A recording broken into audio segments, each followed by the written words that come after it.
నాకు ఆకలిగా ఉంది. చింటూ, వద్దు, మనం ఈ మాటలు నమ్మొద్దు. అమ్మా నాన్న వచ్చేంత వరకు ఇక్కడే ఉండి వేచి చూద్దాం. మన ఆకలి కన్నా అమ్మా నాన్న చెప్పిన మాటే ముఖ్యం కదా.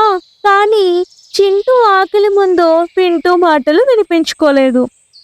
నువ్వు రాకపోతే రాకు, నేను వెళ్తున్నాను అంటూ గుహలోంచి బయటికి వచ్చాడు.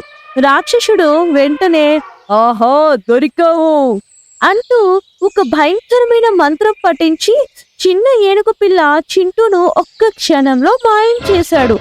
అయ్యో చింటూ అంటూ భయంతో అరిచింది. రాక్షసుడు తర్వాత గుహలో ఉన్న పింటూను కూడా అదే మంత్రంతో మాయం చేసి అక్కడి నుంచి వెళ్ళిపోయాడు. కొంతసేపటికి గజపతి గజమని మంచి ఆహారంతో గుహ దగ్గరికి వచ్చారు.